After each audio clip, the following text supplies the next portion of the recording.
Tuwing sasapit ang eleksyon, nakatutok ang sambayan ng Pilipino sa malateleseryeng drama na hatid ng halalan. Paulit-ulit man, sari-sari pa rin ang mga kwento. Mula sa paglipat sa kalabang partido hanggang sa labanan ng dalawang prominenteng personalidad sa isang lugar o pati na rin ang pagtakbo ng nuisance candidates. Sa kasamaang palad, hindi gaanong nabibigyang pansin ang proseso ng malinis at matuwid na halalan. For the next 90 minutes, alamin natin ang history ng dalawang election watchdog groups, ang Kontradaya at Transparency and Accountability Network. Hihimayin natin ang iba't ibang functions at working structure ng mga grupong ito at ano ang kanilang papel sa eleksyon sa ating bansa. Tumutok lang kayo dito sa aming programa ngayong hapon dahil aming bibigyang linaw at sasagutin ang inyong mga katanungan. Maaari nyo rin kaming mapanood sa pamamagitan ng live streaming sa www.ptv.ph. Maaari nyo ring bisitahin at ilike ang aming Facebook page sa www.facebook.com/paghahandaptv at magpadala ng mensahe o komento sa paghahandaptv@gmail.com. Follow us on Twitter at PaghahandaPTV. Ang paghahanda para sa hatol ng bayan ay bahagi ng media ng bayan na binubuo ng People's Television, IBC, PBS Radyo ng Bayan 738 kHz, Philippine Information Agency, Philippine News Agency, cooperation with our partners, Manila Bulletin, Air 21, and Informatics Diliman. Matagal nang may stigma ng dayaan at anomalya ang eleksyon sa bansa. Ang mga terminong flying voters at dagdag bawas ay naging bahagi na ng local election vernacular. Ito at ilan pang mga insidente ng pandaraya ang naging dahilan sa pagtatayo ng ilang mga citizen-ran election arms. Ang NAMFREL at PPCRV ay ilan lamang sa mga masigasig na election watchdogs na sumisigurado sa isang mas malinis na halalan. Kilalanin po natin ang dalawang institusyon na ito. Ayon sa diksyonaryo, ang terminong watchdog ay isang tao o grupong nagsisilbing protektor o tagabantay ng isang kasalungat na opinyon. Kapag napag-usapan ang mga election watchdog groups sa bansa, hindi mawawala dito ang Pioneer Election Monitoring Group, ang National Movement for Free Elections o NAMFREL. Itinatag ang NAMFREL noong 1957 bilang isang Operations Registration Committee. Noong dekada 60, sumalib ang NAMFREL sa Citizens Electoral Assembly o SINEA na inorganisa ni dating COMELEC Chairman Jaime Ferrer, Bishop Mariano Ferrer, Joe Concepcion Jr. at Charito Planas. Ipinakita ng NAMFREL ang pambihirang commitment nito sa isang malinis na eleksyon noong 1986 snap presidential elections, kung saan higit sa kalahating milyong volunteers ang nag-alay ng kanilang oras, enerhiya at buhay para mapanatili ang pagiging sagrado ng mga balota. Matapos ito, nagpatuloy na ang pagtulong ng NAMFREL sa pagpapanatili ng isang malinis at mas mabilis na proseso ng halalan. Noong 1984, inaprubahan ng COMELEC ang NAMFREL na magsagawa ng Operation Quick Count na nagsisilbing epektibong comparison mechanism para sa ating mga botante.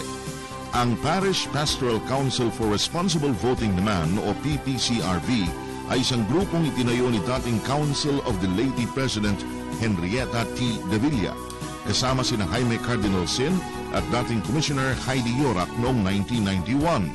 Ang PPCRV ay isang national-based political but non-partisan lay movement na may hangad na baguhin ang kultura ng eleksyon sa bansa sa pamamagitan ng pagbibigay ng malawakang voter education sa bansa. Ang malawak na sakop ng PPCRV ay napatunayan noong 2010, ang first automated election sa bansa. Dito, daang libong PPCRV volunteers ang nakibahagi sa voter education, poll watching, at pag-cover sa 100% ng mga diocese sa buong bansa. Alam mo Alex, pakiwari ko, napakarami na ng mga election watchdogs ngayon. Paano pa nag-umpisa kaya yan? Alam mo, napaka-importante yan. Lalo na nung panahon ni Marcos. Oo. Kung natatandaan mo nung 1986 snap elections, Oo. NAMFREL was a big did a lot of contribution to make the elections very transparent. Oo nga, talagang todo tutok sila nun, ano? Kasi nung panahon na yun, mga tao walang tiwala sa gobyerno saka sa COMELEC. Okay. Kaya yung NAMFREL, parang siya yung nagbabantay na ito ba yung tamang lumalabas ng mga boto o hindi. May nag-walk out pa Yes, sa NAMFREL, oo. diba? Oo, nag-walk out sila dun sa yung nung tinatabulate na yung election results, di ba? Yon, actually, very significant na development yon, and it paved the way for the EDSA revolution, right? That's right. Yun. That's right. Kasi nung inutusan yata yung mga election tabulators doon na ibahin o may sinabi. Basta nagkaroon ng anomalya. Nag-walk out sila. Oo. And of course, this sort of, paved the way for these election watchdogs, di ba? Kaya napaka-importante na may election watchdog so that the COMELEC or the government knows na hindi nila solo yung pagpapatakbo, pagtatabulate ng eleksyon. At saka parang feeling ko, syempre na-empower ang voters that way eh. Kasi nga, di ba, parang we espouse transparency, di ba, in the elections, in the electoral process. Yun. So, naku, magandang usapan to, Alex. So, sa ating pagbabalik, makakasama natin sina Father Joe Dizon ng Contra Daya Movement at Vince Lasatin ng Transparency and Accountability Network. Dito lang yan sa patuloy nating paghahanda para sa hatol ng bayan.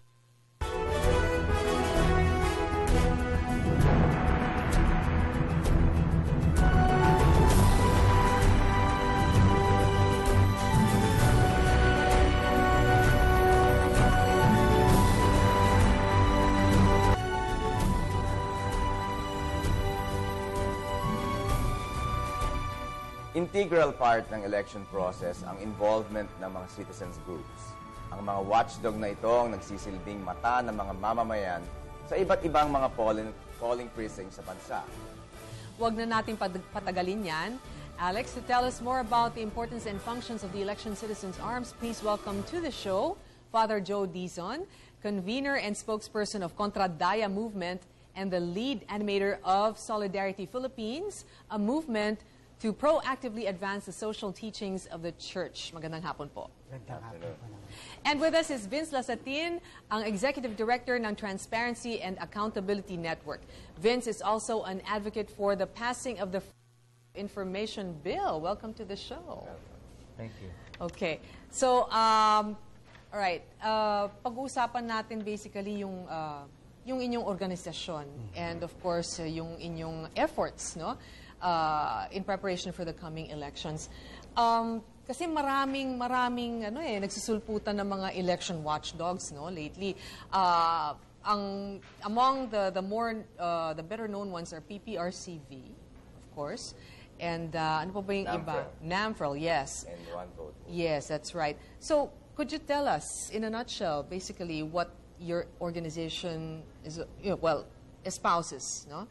And how it started. Let's start with Mr. Lasatin. Well, actually, Pinky, we really focus more on policy and political and electoral reform. So, we started actually in 2007. Ang tutok namin noon ay campaign finance. Okay. Kasi hindi masyadong popular yung issue na ito eh. So, we started working with other organizations as well to focus on of campaign finance. By campaign finance, you mean yung paglalabas ng pera para sa pangangampanya? Yes, yung gastos ng mga kandidato sa eleksyon. The amount that they spend. Yes. Oo. Kasi malaking bagay ito, hindi lang sa Pilipinas, kundi sa lahat ng demokrasya around the world. It's a very important issue. So, what specific issues pertaining to campaign financing are you focused on? Well, dito kasi sa atin, sa Pilipinas, yung expenditures ay regulated. So how much can be spent on campaign finance. And we realized that the COMELEC has not been very good at monitoring the expenditures of candidates. Okay. So ang ginawa namin noong 2007, along with other organizations, was to try to estimate how much candidates really spend. And we focused on national candidates and a few local candidates. And we found that almost all candidates that we were monitoring overspent during elections. All right. And of course, this, kumbaga, it goes without saying na hindi Parang there's no fairness, no? Kumbaga, llamado o dehado pala ang mga yung maliliit na Yes, kandidato yung na hindi masyadong Kasi kung tutuusin, democracy or election should really be about ideas, right? And not who has the most money for ads or tarpaulins or who can invite the celebrities to endorse them. And so really, the reason we have campaign finance is to level the playing field, kumbaga, so that, yun nga, so those candidates that don't have a lot of money can compete on equal footing with those who have a lot of money, if you regulate how much they spend. Yun. Pinky, kung ang focus ng Transparency and Accountability Network ay campaign finance, ano naman ang focus ng Kontra-Daya movement, Father? Well, ang Kontra-Daya, una, gusto namin liwanagin na hindi kami nakikipag-compete doon sa iba pang mga watchdog. In fact, willing kaming tumulong sa kanila, NAMPREL, PPCRB at One Vote. Ikalawa, ang pinakakaiba namin sa kanila, tayo namin, hindi yung loob ng presinto, kundi yung process and conduct ng eleksyon. At lalo na yung binigyan ng ating konstitusyon ng tungkulin, no? Constitutional duty, to give us an election that is credible, and that is COMELEC.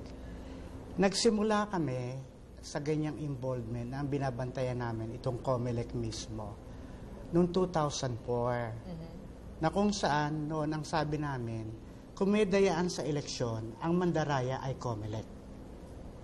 At noong panahon ng 2004, ang posisyon namin noon, huwag madaliin yung proclamation ng Presidente at Vice Presidente kasi batay sa aming pagbabantay sa process and conduct, merong mga bagay-bagay na kumbaga i-question yung legitimacy. Pero minadali ng Kongreso yung yung proclamation at tulad ng sinabi nga namin, day one pa lang, i-challenge yung legitimacy ng nanalong ipoproclaim nanalo, no? Na naganap nga buong panahon ni GMA at ang sabi namin, ang talagang mandaraya at gagawa ng pandaraya and Dihilo Garci came out. Ito naman sa 2010, ang sabi namin, ang pagkakaiba nito, ito yung first time na incumbent, yung nakaupo, mukhang ayaw umalis at magkaka-eleksyon. Tapos nagsimula ng automated election. Again, okay kami sa automated. Okay. Hindi naman pwedeng, kumbaga, nasa dark age pa tayo. Pero ang tingin namin, ang automated election, machine yan garbage in, garbage out. And COMELEC is a damaged institution.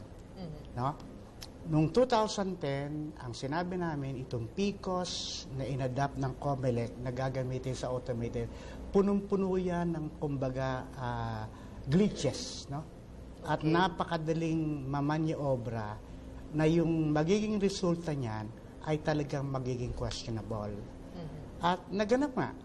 Halimbawa, yung mga noon sinabi namin, ang COMELEC hindi kumikilos na yung mga security features na kung saan masasabi natin pag bumoto tayo ay mapagkakatiwala. Inalis ng COMELEC. Yung digital signature, yung ultraviolet rays, yung kumbaga pag bumoto ka, at least malalaman mo na yung kinain ng machine ay yun yung binoto mo. Ang lumabas, congratulations no? Kaya nga isang kandidato, pagkaboto, tuwan-tuwa na siya. Akala niya nanalo siya kasi congratulations yung lumabas dun sa PCOS. Ngayon ginamit na naman yung PCOS, no?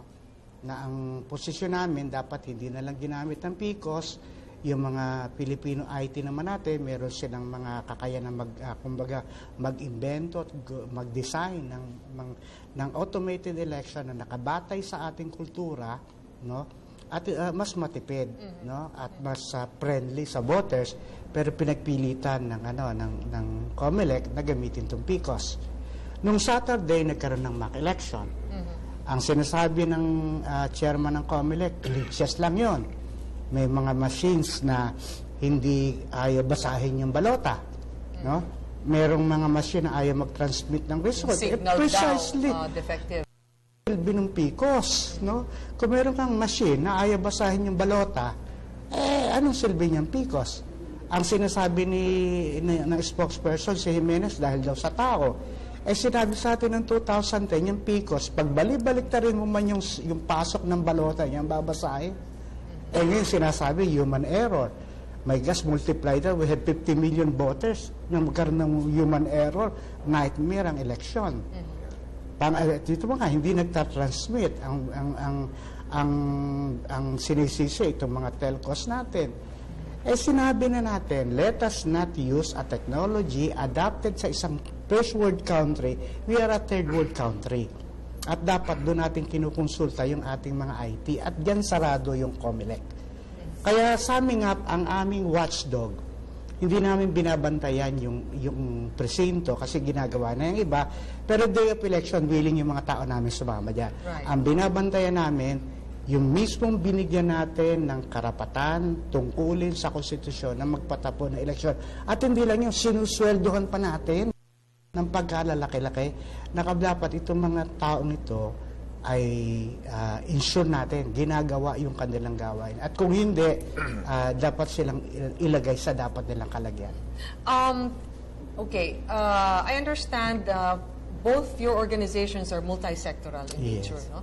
How do you recruit members? Paano po, kunyari, let's say may gustong pumasok sa inyong organisasyon para maging isang volunteer, no? In line with the elections. How do you recruit members?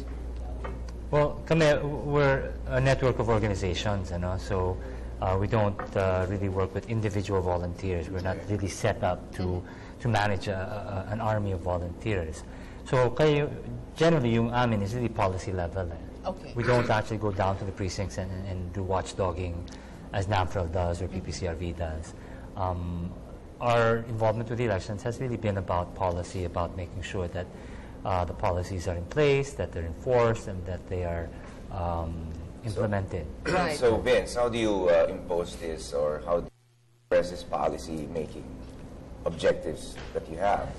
We work with the relevant government agencies, Like the whether it's COMELEC or Congress? or the legislators, in the case where legislation is needed. So, for example, we work with the Institute for Political and Electoral Reforms, which is a member of our network, to push for the Political Party Strengthening Act, which is, we believe, a piece of legislation that will really advance our democracy right now. Kasi right now, yung democracy natin, it's very personality-based. Yes, pero so paano yung policy, paano natin palalakasin yung political parties as you were trying to say? So we are supporting the passage of a piece of legislation that would really instill some discipline among parties, that would push them to really have clear platforms of governance, which right now, wala. If you look at the political landscape right now and the competing political coalitions, nothing separates them in terms of ideology. Right. Maybe what separates them is administration or anti-administration, but in terms of actual political ideology, nothing separates them. And I think this is where we have to start moving forward. Do you have a student organization in that network of yours? We don't have a student organization as a member of the network because, as you know, student organizations, every year the leadership changes and it's very difficult to work on a consistent basis with them. But we do on many occasions work with student organizations on a project-by-project basis. So, for example, we do work with, on occasion, with the Student Council of UP on several things, on freedom of information and other things. Yes. See, Father, I understand you're also affiliated with yung Pagbabago movement. Yes, yung yes. po bang Kontradaya is directly under the Pagbabago movement? No, separate yung pagbabago sa Kontradaya. Itong Kontradaya nakatutok lang talaga sa eleksyon at COMELEC. Yung pagbabago naman, ang kinuha namin nung panahon ng kumbaga panawagan na mabago na yung gobyerno ni ang hinahabol namin, hindi lang pagbabago ng tao, Okay. yung magkaroon ng mga bagong leader, kundi magkaroon talaga ng isang programa ng gobyerno na kumbaga tututukan ano pa talaga yung problema ng Pilipinas, kung bakit napakayaman ng bansa, napakahirap ng mamamayan. So nag-i-insist kami ng mga reform program, halimbawa katulad genuine agrarian reform, nationalist industrialization, long-term na mga pagbabago at hindi patse-patse. So kaya siya pagbabago. At ang membro namin doon ay mga individual at personahe na hindi pwedeng questionin. Kasi hindi naman ito yung maghahabol ng mga government position, hindi rin ito yung mga tatakbo sa eleksyon. Ito yung mga tao na panahon pa ng batas militar, kumikilos na kahit napaka-dangerous, at ang gusto lang namin, lalo kami mga senior citizen, wag naman kami pumanaw sa mundo na ganito na lang ba itong mangyayari sa ating bansa. No? Gusto nyo may legacy naman kayo. Meron namang syempre. at least pagbabagong Father, kung sakaling yung PCOS machines na yan, na-plancha na nila yung mga problema niyan, yung mga glitches, happy ba kayo? Well, actually, yun yung gusto naming maganap. Pero paano siya magaganap? Gayong lumabas, we did not know this in 2010. No? Ngayon lang natin nalaman na ang kakontrata ng COMELEC sa paggamit ng PCOS ay itong Smartmatics. Pero yung technology, hindi yung pag-aari ng Smartmatic, pag-aari yan ng Dominion, na hindi ka kontrata ng COMELEC. Itong Dominion at Smartmatic ay nagkakagulo ngayon. Meron silang labanan nga sa korte. At ang sabi ng ang Smartmatic, nangangako siya doon sa mga na-pinpoint na glitches at pagkukulang ng PCOS noong 2010, i-correct nila ngayon 2013. Ang sabi ng Dominion, hindi niya pwedeng galawin yung technology niya na wala kaming permiso. Kasi hindi niya yan. At yan hindi pa resolvado. Pero nag-mock elections naman sila nung Sabado. At yun nga, Ang nakita... sinasabi nila para bang there were just a few glitches. Well, actually, yun ang mabigat eh. Ang tingin, napakaliit na glitches. Gayong major yung glitches sa silbi ng PCOS. Ang PCOS kaya nandyan para basahin yung balota. Kung mayroong mga PCOS na ayaw basahin yung balota, ano silbi niyan? Meron naman daw silang mga extra. Well, alam mo, 82... 3,000 daw that they will spread all throughout the country kung sakaling may sumabit na mga. Yung problema mo, 82,000 yung gagamitin. Meron kang 2,000 na pang substitute. Kita naman natin yung ating bansa, napaka-archipelago. Yung pagbabiyahe mo dyan, dumadaan ka sa dagat, dumadaan ka sa bundok, minumotor mo yan. So, at kumbaga yung machine na yan, ay second hand na, nagamit na yan. At magatagal na imbak yan. Na hindi ginalaw yan. Ngayong kumbaga malapit election, saka lang gagalawin yan at ganang bagay, no? So, ano yung magagawa ng 2,000 ko na yan? At halimbawa, yun nga, doon nagkaroon ng diferensya, gagaling pa sa Maynila yung supply, kaya na pa darating yan. Baka naman siguro meron din mga supplies na dadali na nila doon para hindi, pero ang just in case. I think what COMELEC does not want to learn, noong 2010, walang problema doon sa sa national election kasi yun ang expected ng tao. Pero of course, yung vice presidency, ang question doon, bakit napakaraming no vote? No? Sa lokal ang maraming problema. Kaya ang dami-daming protesta sa lokal. Kaya rin hindi yan talaga lang kumbaga ay masyadong malaking issue. Unang-una, hindi pa alam ng mga sa lokal paano magprotesta. Kasi dati pag nagprotesta ka, abogado lang kailangan mo para at malaking gastos yun. Ngayon kailangan mo IT. Hindi pwedeng kuhan. Hindi pa alam yan noong panahon ng lokal. Pero by now, alam na yan, no? So, kumbaga, nakita naman natin hanggang ngayon, matatapos ang magkaka-eleksyon, meron pa rin mga local election na hindi resolvado, no? So, yung experience ng 2010, na na-pinpoint na yung mga glitches na yan, bakit hindi na-resolve at ngayon lumalabas? At bakit natin, kumbaga sinasabi ko nga, minamaliit na ang problema lang naman yung PCOS, ayaw basahin yung balote. Yun ang silbi ng PCOS. Ayaw mag-transmit. Yun mismo yung ano. So, hindi siya, maliit lang siya kasi maka-election siya. Pero i-magnify mo siya sa isang nationwide activity. No? Sabihin na natin, 50 PCOS yung ayaw mag-operate. Ay, nightmare yan. Anyway, sayang lang, no, Alex, walang available from the COMELEC to comment on or react to these these assertions. But hopefully naman sa mga susunod na episode natin, maimbita natin sila at pwede naman sila to answer. Okay, anyway, We'll pause for a break, no? Marami pa akong tanong. Actually, I would also want to know your efforts with regard to the campaigning. Okay? So, magbabalik po ang paghahanda para sa Hatol ng Bayan. Huwag mo kayo alis.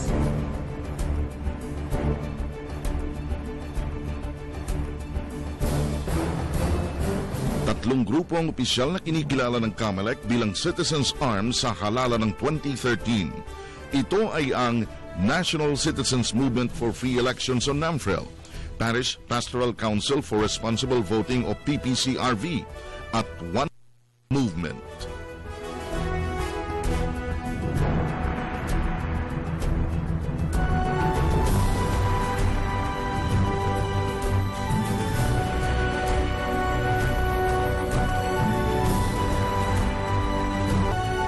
Welcome back to Paghahanda para sa Hatol ng Bayan.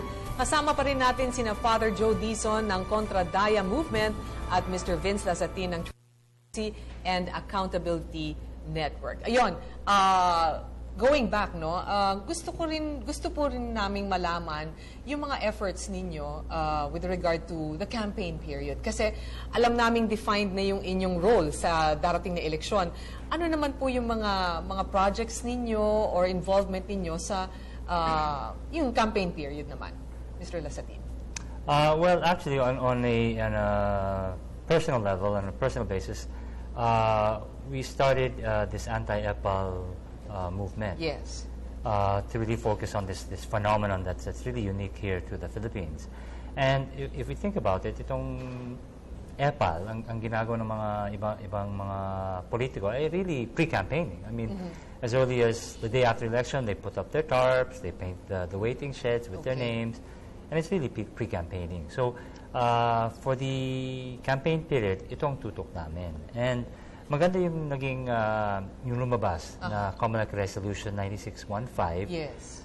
Kung saan nakalagay na bawal ngayon during the campaign period ang image or name or likeness of a candidate sa mga public spaces na bawal.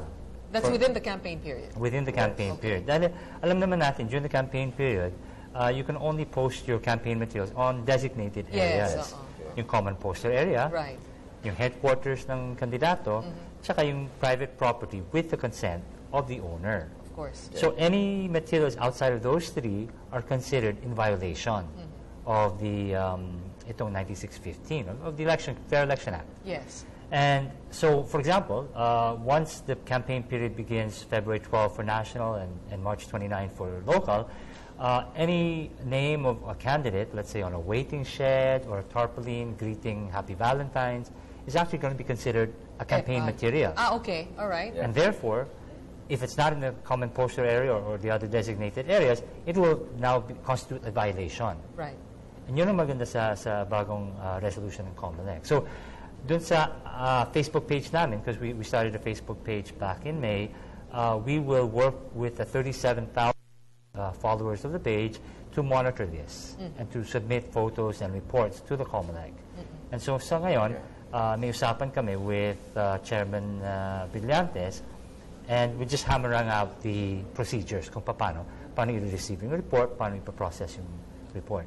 And what are the sanctions if ever they're found guilty? Actually, maganda kasi the sanctions are a prison term, I think, from 1 to 6 years, and possible disqualification from holding public office. So, wow. Yeah, so these are real teeth to the election law. So, you can bet that 37,000 people are going to start filing reports. Yung 37,000 na yan, spread throughout the country. Yes, around the country. Although, Nationwide. dahil Facebook page it's limited to those who are on the internet and have Facebook accounts. Right. But the campaign started on the Facebook page, and we're going to use those 37,000 followers to file reports with the COMELEC. Yeah. Wow, social networking. That's another interesting thing to explore. Right. Si Father naman. Well, sa amin, ang isang sa campaign period, again, nakapokus kami na talagang make COMELEC accountable. No? Isa sa very disappointment namin sa COMELEC ngayon ay paano hinahandle itong pre-campaigning. Okay. Kasi kahit sabihin natin, sinasabi kasi ng COMELEC, wala namang batas na nilalabag yan eh. Sabihin walang batas na nilalabag, pero moral ba yan at ethical? Vince, how huge is the potential of social networking to the ordinary candidate? I think in the 2010 elections and now in the 2013, makita natin yung power of social media. And I think most candidates now, especially the national level candidates, are trying to exploit the advantages of using social media, because Right. it is a very powerful tool, as we've seen. And precisely that's why we started the anti-APA movement on Facebook as well, because it really has the power to reach a very wide audience at a very low cost. I mean, it costs us nothing to put up the Facebook page.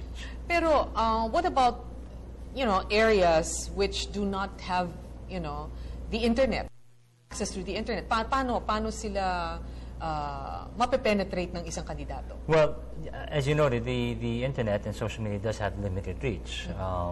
For those who have access to the internet or Facebook, they can be reached. But beyond that, and when we talk about the rural areas, then you go back to traditional campaigning methods, and that is, sorties and the campaign posters. Yes, and the like. yung tinatawag nilang ground war. Yes, diba? yes, yung ground war yun. talaga, yung traditional. This basically is applicable to yung mga local elections, no? Yeah, it would make sense, for example, for a local candidate to go through social media, especially if you're talking about the rural area.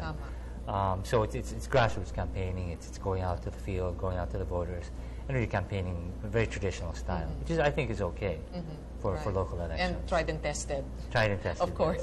Pinky, meron akong gustong balikan to Mr. Lasatil. Alex. Kasi nabanggit nga niya na ang focus nila, campaign finance. Right. Oo, tama. Anong specifically gusto nyo baguhin or tungkol sa campaign, sa finance? One, unang-una is enforcement of the existing campaign finance laws. Kasi we've noted nga in 2007 that the candidates that we monitored, more or less, we could estimate that they all overspent. And yet, kung titingnan natin yung kanyang reports na sinubmit sa COMELEC, all of the reports show that they were within limit. So there's a discrepancy there, no? And the COMELEC has not really had the manpower or the wherewithal to really enforce this. In fact, what had happened up until 2007 was all the reports that are filed by candidates, both losing and winning, are just filed in a drawer. Or what? Filed in a drawer in COMELEC. Nobody bothers to audit them. Kumbaga, sinasabi mo, parang hindi sineseryoso. Yes. After the 2007 engagement on campaign finance, we lobbied with the COMELEC. We shared with them our results. And one of the recommendations was that they really need to create a campaign finance department or unit. And I'm glad to report that the COMELEC has actually recommendation. And so under the leadership of Commissioner Lim, the COMELEC has actually created a campaign finance unit. And in our dealings with Commissioner Lim, it seems that they really want to take this issue very seriously now. Anyway, I'm just curious, Vince, no? Yung dun sa campaign financing, have you heard of reports of vote buying being a part of that campaign financing? Yes. Of course, it's never officially reported. Of course. But everyone knows that vote buying goes on. Right. It's an open secret. I was at the COMELEC 2 weeks ago, and I met with the Commission on Banks. So all 7 commissioners were there, and we were talking about this problem of vote buying. Right. So I started talking about it. I said, everyone in this room, meaning even the 7 commissioners, all know that vote buying happens. Yeah. Pero syempre walang umaamin. Hindi, alam nila. Alam nila. May isang commissioner, sabi niya, nga, sa amin, 15,000 ang vote. So he even knows how much it goes for. So the thing is, everybody knows about it, and yet, nobody has ever been penalized. Okay.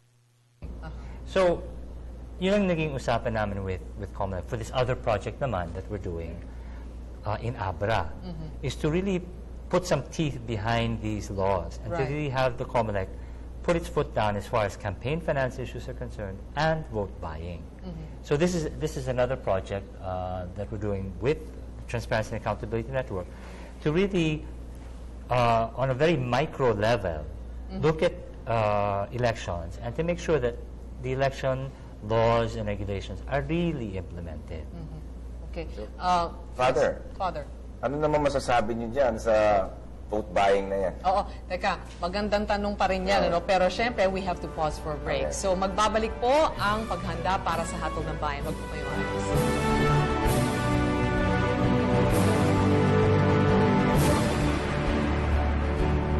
Ang mga opisyal na hinirang na citizens arm ng COMELEC sa halalan ng 2013 ay may pribilehiyo na makuha ang kopya ng voters list at listahan ng mga presinto, pati ng mga taktang presinto ng bawat rehistradong botante, bawat munisipalidad at syudad. Saksihan ang pag-inspeksyon at pagsubok sa mga PCOS machine sa araw ng halalan bago magsimula ang botohan. Magsagawa ng malawakang edukasyon ng mga botante alinsunod sa Information Education Program ng COMELEC.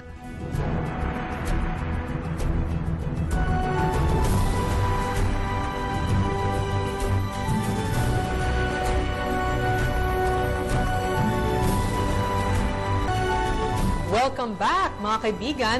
Ang paghahanda para sa Hatol ng Bayan ay hatid sa inyo ng Media ng Bayan. Naririnig rin po kami ngayon sa DZRB Radio ng Bayan 738 kHz. Okay, so kanina pinag-usapan natin ang vote buying, no? Sa tingin nyo, saan ba pinakamalakas ang vote buying? Sa national level or sa local? Let's start with Father. Pareho yan. Do siyempre, ang vote buying nagaganap sa local kasi doon yung mga botante. Pero sinong gumagawa niyan? Pareho. Alam mo, kung sa isang lugar, napakayaman nung local candidate, siya mismo kaya niyang maglabas ng pera.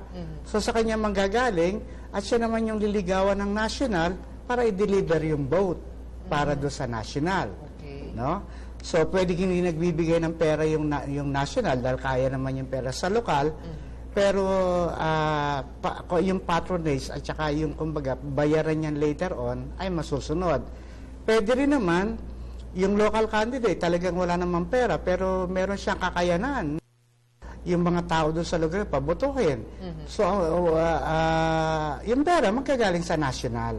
Okay. Ano yung paraan ba ang vote buying? Paano? Saan, kailan nangyayari at sa paanong paraan? Dalawa yan. Ang una, pwede mong gamitin yung pera para yung boboto doon sa kalaban mo, bayaran mo na para hindi nilang bumoto. Okay. Yung mga sigurado mong hindi boboto sa'yo, yun ang konsentrahan mo ng buhos ng pera para hindi na sila bumoto. Eh, kailan nangyayari yan? The day before the election? The eve of the election ang pinakakanyan. The day before, yung hanggang eve ng election. No? So, isa yung kwan. Yung isa rin naman, ay may mga tao na talagang utilize mo yung kahirapan nila, na talagang sa kahirapan ay kahit paano gusto makinabang sa eleksyon. So, tatanggap yan ng tatanggap yan. At mga kako, iboboto ko kayo. At alam mo naman ng Pinoy, kahit kalukuhan, basta sinabi, gagawin, no?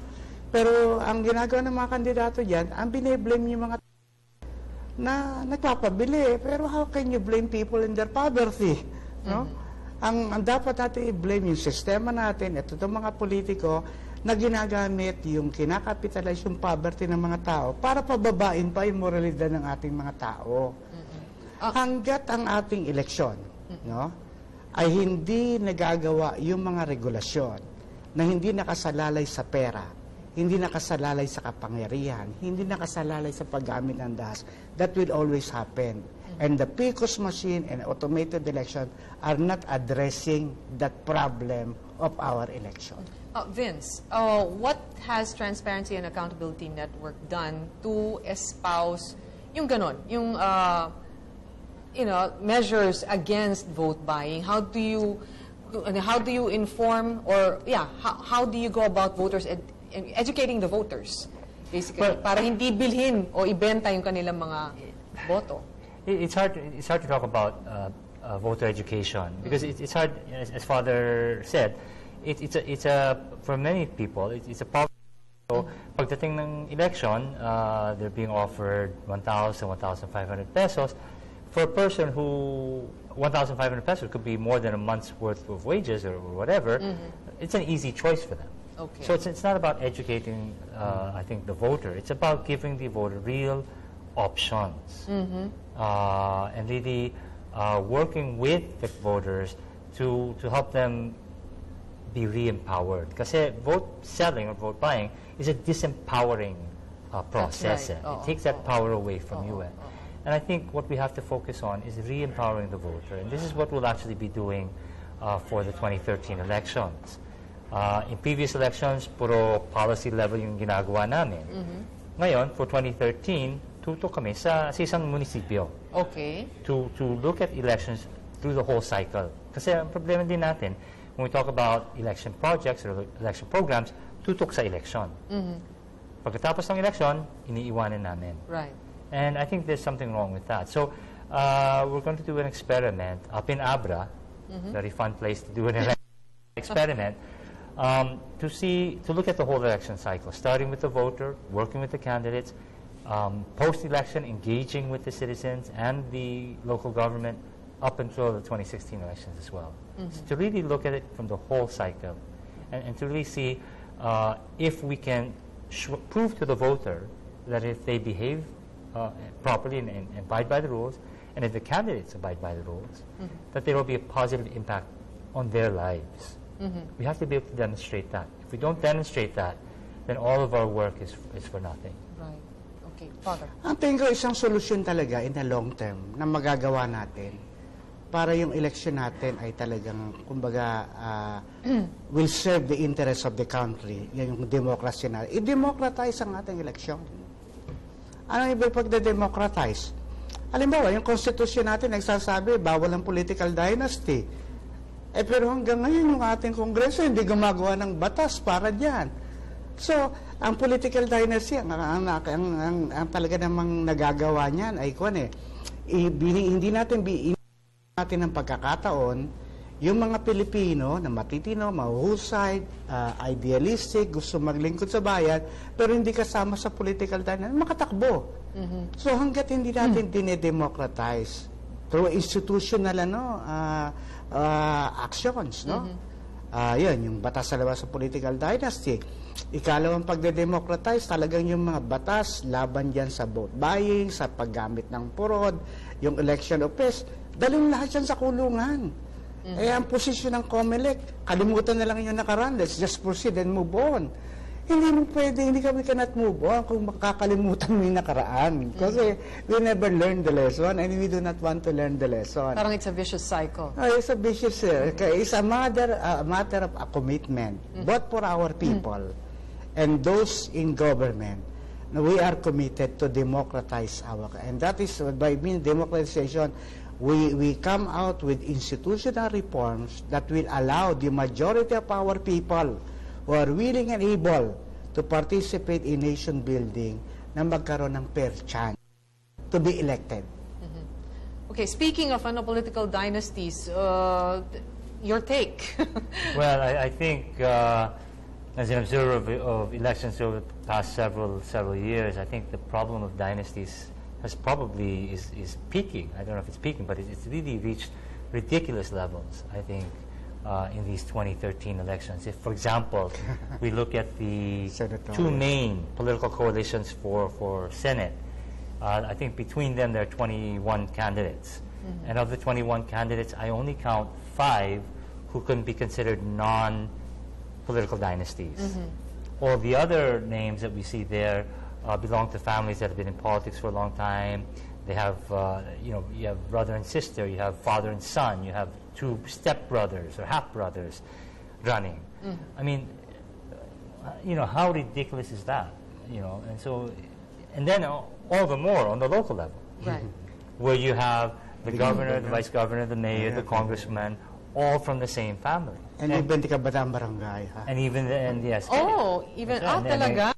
Oh, okay. So, I mean, the political dynasties, the members of the dynasties will say, oh, well, we're giving people choice. But what kind of choice are you giving them? I mean, it's like you have a soda vending machine, and you see Coke Light, you see Coke Zero, you see Original Coke, you see caffeine-free Coke. Is that really choice? You're still buying a Coke product, diba? Well, what kind of choice is that? Iba-ibang ang variants nga lang. Yeah, so it's the brother, the son, the mother, the sister, the father. But it's still the same. And it's about monopoly of power. about the checks and balances. When you have the governor and the congresswoman and the mayor, all from the same family, you start to lose some of the checks and balances that they provide. Pero syempre yung iba sa kanila kasi, parang ang claim nilang ang Alex nga, parang they want yung their you know generations, the generations following them to maintain the legacy. Maintain the position, not the legacy. I think Okay. that's what they want. Alam mo, Pinky, ang dami talagang problema ng politika natin. Correct, oo. Pero mabalik tayo dun sa watchdog, Father. Kunwari, may isang munisipyo, may local watchdog doon na grupo, an NGO, whatever. Paano? Pwede ba sa COMELEC? Para bantayan lang nila yung eleksyon sa munisipyo na yun? Actually, kung usapin lang ng, kumbaga ay trabaho ng pagbabantay sa eleksyon, alam mo, yung PPCRB, connected yan with the Catholic Church. So, yung mga parishes and dioceses, ang talagang meat and bone yan. At willing naman yung mga parishes namin, yung mga bishops namin, on their own level, hindi lang inspire yan, kundi bigyan din ng resources. At yun ang nagaganap. Tapos, So, operational na sila ngayon. well, operational sila dahilan sa may willingness yung mga tao natin na mag-participate. At sa local, aktibo yung mga ordinary priests, ordinary pastors, ordinary minister. No, So, kunwari may taong gustong sumali at maging watchdog dun sa munisipyo na yan. Go to your parish priest or to your pastor. Sa amin naman, sa Contradaya, tinatayo namin yung isang network na mag-document ng fraud and violence. Okay. At ang pinakaiba nga namin sa PPCRB, hindi yung presinto binabalik kung ano yung nangyayari sa labas ng presinto. Okay. Kung nasusunod ba yung batas na 30 meters, dapat wala Hindi lang yun, yung kampanya. fraud na gagawin ng mga kandidato, yung pakikialam at sobrang pakikialam halimbawa ng mga military people na dapat ang trabaho lang nila ay non-partisan. O kaya, yung mga patayan na nagaganap. Yung mga private armies. Private mga ganyan. armies. Oo. No? I-document man lang yon. Para pagkatapos ng election, pag in-assess, at sinabi halimbawa officially is clean and honest kasi 10 lang yung patay, one is too many. Kung yung sinasabi namin yan, no? Yung ganang bagay, yun yung pinagkakaiba namin. At doon, nakakakuha kami ng mga estudyante na talagang willing lang mag-document. Ayun, oo. Kasi listening to you, no, pumapasok sa isip ko yung involvement ng youth. What steps have you done to involve the youth here? Well, yun nga, because our organization is not membership-based. I mean, it's just not individuals. So we don't work with individuals or youth groups. But on the anti-EPAL, I mean, as you can imagine, social media, when you use social media, almost naturally you're working with young people. Yes, that's right. Because they're the ones most active. They're the ones who are techno-savvy, kumbaga, di ba? Oo. So, by natural selection, the efforts we're going to do on anti-EPAL with the COMELEC will naturally be young people. And I don't have the statistics on that, but if I remember on the Facebook page, over 60% of those following the Facebook page are like 30 and under. Okay. So really a young audience out You there. have 37,000 members, right? Followers.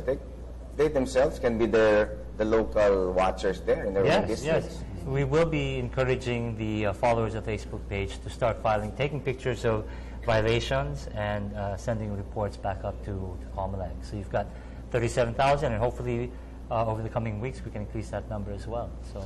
Alam mo, magandang idea yung sinasabi ni Vince kasi for one, no, like Facebook, napaka-powerful niyan. Yeah. I mean, we've seen a lot of mga exposés, kumbaga, posted on Facebook, and they've brought results.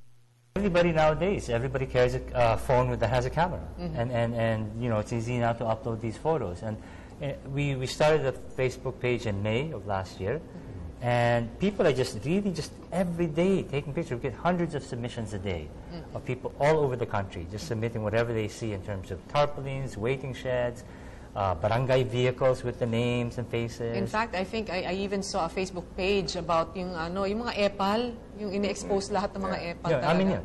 Sa inyo yun? Yes, that's our Facebook page. Wow. You're doing a good job, actually.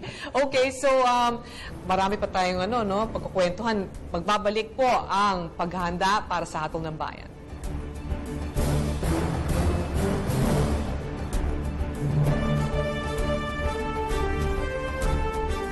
Noong halalan ng 2010, ang PPCRB ay nagmobilisa ng 6,500 volunteers na nakabase sa mahigit sa 3,000 parokya at simbahan sa buong kapuluan.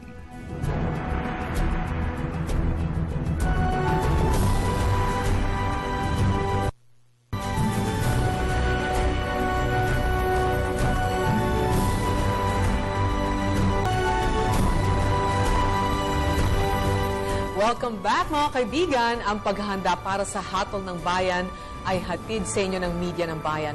Naririnig rin po kami ngayon sa DZRB Radyo ng Bayan 738 kHz. Okay, Alex. Ang gusto kong tanungin, Pinky, ano bang rekomendasyon nila para ma-improve ang elections natin? Right. Well, sa bahagi namin, sa Kontradaya, una gusto namin liwanagin, it is not our position na hindi dapat magkaroon ng eleksyon kahit marami pang problema. Election, May 2013 should go on. Right. Pero habang ganun yung talagang dapat maganap, wag lang tayo maghintay, yung mamamayan. Una, wag natin tantanan ang COMELEC na gawin niya yung kanyang trabaho. That's what they are being paid for, and that is their constitutional duty. At kung hindi nila ginagawa, i-expose para gawing accountable later on. Pangalawa, yung mga tao natin, lalo na yung mga kabataan, let us be very much involved in any way para itong election na darating ay maidaos at maging credible. Kasi lalo sa kabataan, kasi anumang resulta nitong election nito belongs to you. It does not belong to us anymore, no? Na kumbaga katulad ni Brillantes ay nasa departure area na ng buhay natin, ng buhay namin, no? Kami na lang siguro mga senior, ang gusto na lang namin mag-iwan ng legacy na talagang may ginawa, no? And hopefully yun ang posisyon ni Brillantes. Pero yung mas kabataan na mas marami at mas energetic, kumilos kayo. Hindi pwedeng panoorin nyo ito isang parang posisyon nagdadaan.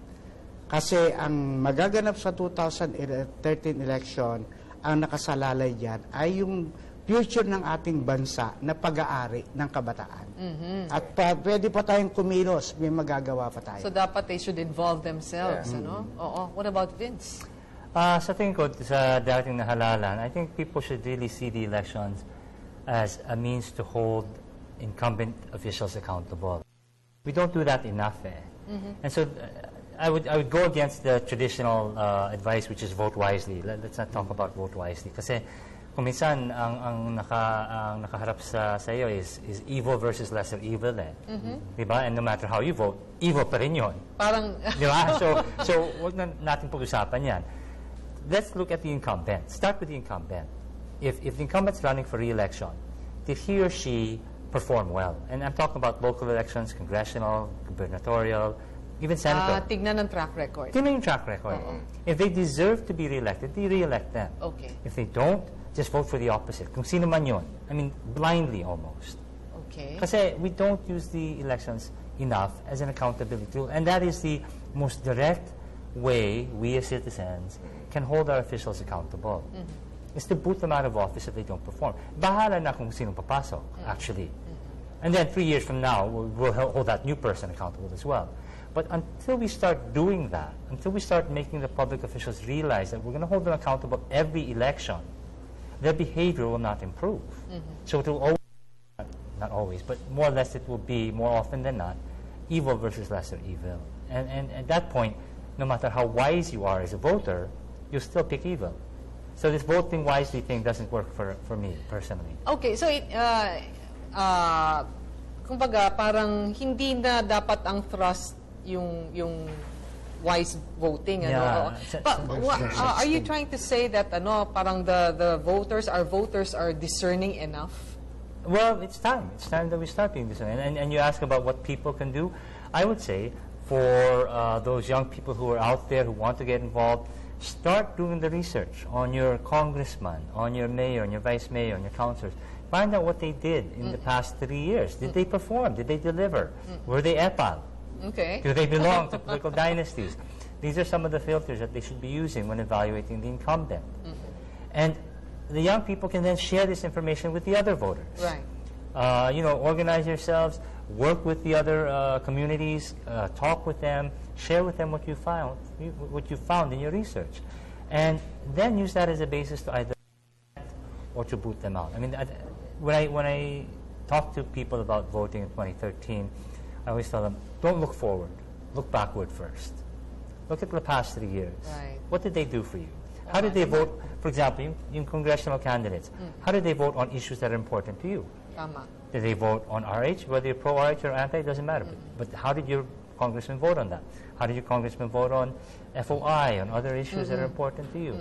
And then you make a decision based on that. Alam mo, oo, tama, Alex, kailangan yata talaga tignan yung track record Yes. talaga ng isang kandidato. Yes, and you start with the incumbent. Oo. You start with the Pero incumbent. para dyan sa mga active na nakikinig, nagsusubaybay sa eleksyon. Pero Father, may tanong ako. Marami sa mga manonood natin, walang pakialam. Well, actually, Ano masasabi niya? Walang pakialam. O kaya sa tingin nila sa mga kandidat, pare-pareho lang yan eh. Parang skeptical na. Oo. May mga botanteng ganyan eh. meron at marami yan. Actually nga ako if there is any advice I would like to give now to our people, make sure you vote on May 13, 2020. Kasi kapag ay wag makialam, walang mangyayari sa bansa natin. So kasi kahapon, yan din pinakita ng mock election. May mga pinagawa, walang voters, hindi dumating yung mga voters, hindi interesado. So that is revealing something. Kaya ako, ang first appeal ko to our voters, please vote on 2013. Second, sabi nga, wag yung vote wisely. Just vote na ang konsiderasyon nyo, gagawa ba itong kandidatong ito ng matino sa ating bansa. Batay sa iyong pagkakaalam. At wala nang ibang konsiderasyon. I think that is already a responsible voting. No? Kasi ikaw naman magde-decide kung kung gagawa yun ng matino o hindi no? Wala na nga tayong binibigay parameter, ikaw na yung magde-decide. And I think naman, lahat naman tayo may ganung wisdom. Ngayon, kung ang magiging resulta ng eleksyon at lalabas sa eleksyon at magagawa ng PCOS machine na yung binoto ng mamamayan ang siyang lumabas, well and good. Kasi ako, personally, I can work with anybody. Kahit sino pa man siya, ano man yung kanyang prinsipyo, ideology, reliyon, basta democratically elected. Kapag ninakaw niya yung eleksyon, kahit siya pa yung pinaka-santong lugar, santo-santito doon sa lugar na I cannot work with that elected one. Kaya kumbaga, yun ang kumbaga sinasabi ko, let us vote on May 13, 2013 election, and let us vote, ang konsiderasyon lang natin, itong iboboto ko, may gagawing mabuti sa ating bansa. And hopefully, itong COMELEC, iayos yung PCOS, na itong botong ito, siya yung lalabas at the end results, at hindi manipulation ng mga political operators. I'd just like to take off from Alex's question earlier, no? Sa tingin niyo ba marami din sa mga botante natin ang jaded na? Yung nga, parang wala, parang indifferent na sila kasi parang yun at yun ang nangyayari every election time. Well, ganito, no? Again, hindi natin may aalis yung question na laganap yung kahirapan. At ginagamit yan ng mga politiko para manalo. Actually, abusing already the poverty of our people. Una, we cannot keep blaming our people na pagdating ng eleksyon, wala naman kaming pakinabang sa gobyerno, kahit anong gobyerno yan, di pakinabangan namin. That is wrong. Pero you cannot just blame them. Ang punto ngayon, pagtulong-tulungan nating maabot yung kaya pa nating maabot. No?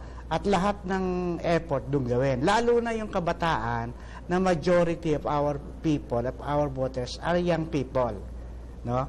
At yung gamit ng social media, na dyan din naman sila talaga, kumbaga, busy. Yung lahat na nakakaintindi sa social media, yung lahat na, kumbaga, kaya yan, magtulong-tulong tayo na kahit pa paano, yung involvement nyo sa election, paparating nyo dyan sa social media. At at least, kung makuha natin mayorya ng ating mga kabataan, bumoto. At bumoto sa sinasabi ko nga, ang dahilan lang ng pagboto sa kandidatong ito dahil gagawa ng matino, okay na yan. Ikaw, Mr. Lasatin, about the pessimism of the voter. How can we turn that pessimism? I think it starts with looking at the, as I was saying earlier, is really looking at the track record. Because I agree, I understand that viewpoint na pare-pareho lang sila, no matter who we vote, ganun pa rin yung buhay namin. I mean, I understand that kasi ganun yung nangyayari. Right. So that's why it's time that we, as citizens, start taking things into our own hands. And that is, you start with accountability. You start with your public officials and hold them accountable in election time, because that's what elections are for. It's not just to vote new people in, but to look. How can you make them accountable? In what specific method? You look at their track record over the past 3 years, the incumbents, if they're running again. And if their track record, if you, in your estimation, in your view, they didn't perform, they didn't do the things you wanted them to do, you boot them out. And that's how you hold them accountable. You don't vote for them. You vote for whoever the opponent is. Unfortunately, that may be an unsavory person as well. But yun nga, if we do this every 3 years, the candidates and politicians will start getting the message that if they don't perform, they're out. Do your organizations hold a performance appraisal of sorts? We, the Transparency and Accountability Network, actually developed a Citizens Governance Report Card, which is a report card used by citizens to evaluate their local governments on governance and on service delivery. So whatever services they're meant to deliver, we assess them. And it's a survey instrument that citizens can use to evaluate their candidates, or their local governments, rather. Okay. And we pilot tested this in Iloilo and in Davao, and we're trying to get more and more people to use this kind of tool. It doesn't have to be ours, but to really use some sort of tool to evaluate candidates on a very objective basis. So you take the politics. Alam mo, interesting yan, Pinky. Di ba? Kasi ang problema natin, pagkatapos ng eleksyon, balik-balik tayo sa kanya-kanyang buhay. Bahala na yung mga politiko dyan. Pero pag meron tayong parang kahit man lang annual performance appraisal. Yes, Exactly. correct. Diba? Nagawa ba niya yung mga pinomesa niya? Ito yung gagawin namin dito sa Abra. One municipality we're going to work with in Abra. So this is what I was saying earlier. It's end-to-end. So you work with the voters, you work with the... You monitor on election day, and then post-election, you hold the candidate now accountable. Itong sinabi mo during the campaign. Are you delivering? So every year, for the next 3 years, we will do an evaluation. Parang ano yan, survey. Yes, it's a survey. Tapos siguro maganda ilabas sa dyaryo. Yes. Para Tama. malaman. Actually, ipapakita din namin sa local official na ito yung grado mo. Dito ka This is how you magaling, fared out. dito ka mahina. Yan. And then it's up to the local official to say, sige, kung ganon, this is where we will improve and this is where we'll continue our good work. Di ba? That's halfway through their term. Yes. Ganon. Well, it'll be first year, second year, and then the year right before election. Right. Alam mo, that could be a good thing for the election watchdogs. Yes. As a group, no? Yeah. Yes, that's we true. should be doing this more and more. Tuloy-tuloy yung pag-watchdog nyo. Correct. Totoo yan. Correct. Dapat consistent. We shouldn't end on election day. Right. Okay, so naliwanagan tayo ng husto, Alex, tungkol sa mga yung role talaga ng mga election watchdogs, no? So with that, we'd like to thank Father Dizon and Mr. Lasatin for gracing the show, and of course your last words before bye. Well, as a parting message, ang gusto lang namin iparating ng Kontradaya sa mamamayang Pilipino, the May 2013 election is a very important election and process for our country. Let us all be involved. Huwag lang natin siyang panoorin at hayaang dumaan. Kailangan sa kakayanan natin at sa abot ng ating talagang magagawa, mag-involve tayo sa iba't ibang paraan para ma-ensure natin na yung darating na eleksyon, yung magiging kondukta nito at yung resulta nito ay ating paniniwalaang tama na gusto ng mamamayan para makasulong tayo. Ngayon, kung yung mga evils of this world manipulate yan, handa rin tayong singilin sila at kumilos tayo para sa kabutihan ng bayan. Vince? Well, there's an old saying, we get the government we deserve, And if we don't get involved and we don't care about elections, then we will get a poor government. And so it's really important for people to really to know the issues so that we can improve the kind of government that we have, and so that we have no one else to blame but ourselves. And so I think it's important for everyone to really somehow get involved and really not just until election day, really for the next 3 years, to watch your local officials, engage with them, write them letters, tell them how you feel, and really hold them to account. So itong darating na 2013 election, huwag nating iboto ang EPAL, huwag nating iboto ang mga political dynasties, magmasid, magbantay. Kaya itong darating na election natin, para sa mga botante, maging active po kayo. Marami pong Proactive salamat talaga. sa ating mga guests na sina Father Joe Dizon at si Vince Lasati. Huwag po kayong aalis, magbabalik po ang paghahanda para sa hatol ng bayan.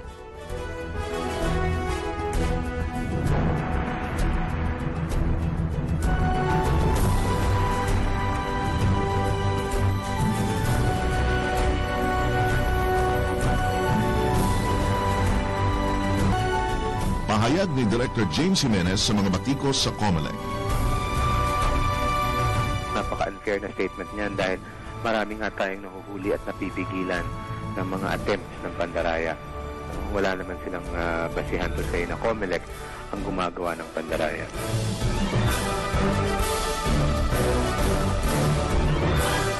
Again, kitang-kita mo naman yung bias ng grupong ito.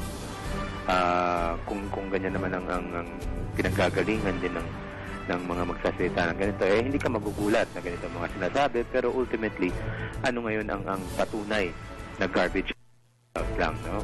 Alam natin yung garbage in, garbage out. At kumbaga, ano yan motherhood statement yan Kahit naman sino mag-a-agree dyan. Ang tanong basura ba ang pumapasok doon sa sistema? At ibig sabihin, basura ba ang resulta nito? Makikita natin sa 2010 elections na tanggap ng publiko yung mga resulta.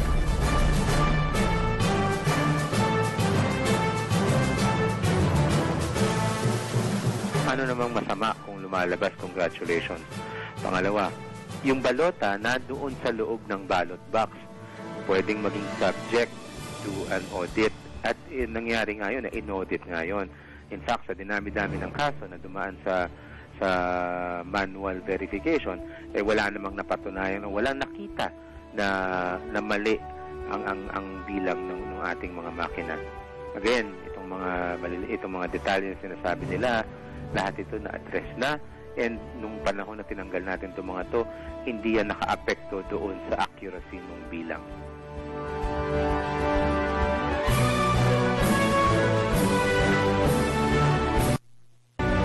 Again, motherhood statement, wala naman silang patunay na ganyan nga ang naging resulta.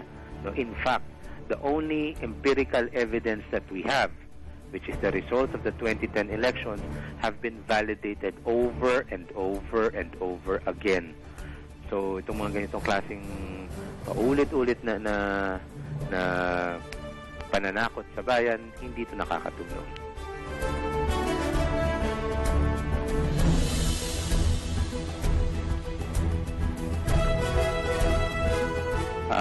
On the one hand, isang makina lang po ang nagka-problema ng mock election. And palagi natin sinasabi, hindi mo naman pwedeng expect na 100% ng makina ay walang defect, na walang magkakaroon ng problema. Meron magkakaroon ng problema. Ang tanong dyan ay kung yung nagka-problema ng makina ay pwede mo bang palitan nang hindi naaantala yung proseso, at nagawa po namin yon. So wala silang dapat ipangamba doon.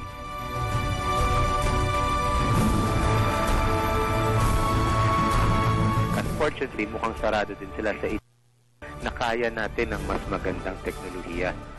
Itong klaseng defeatist attitude na ito, na sinasabi na, yan, pang magagaling na bansa lang yan, sa atin, pangit tayo. Let's open our vision up a little bit, no? Kung kaya ng iba, kaya din natin.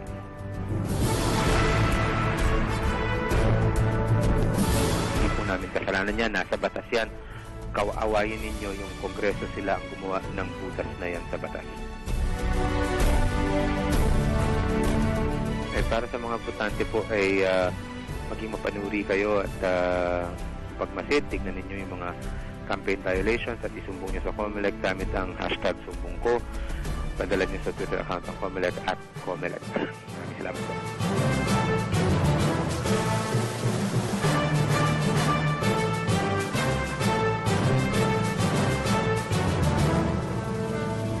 So hangad po ng ating programa na magbigay ng sapat na impormasyon para makapili ng karapat-dapat ng mga public servants para sa darating na halalan. Amin rin pong pinasasa Go Contracts Philippines para sa sofa set ng ating programa. Patuloy po kayong magpadala ng inyong mga mensahe sa amin at magkita-kita po tayo muli bukas 3:30 hanggang 5 o'clock ng hapon dito lamang sa Telebisyon ng Bayan.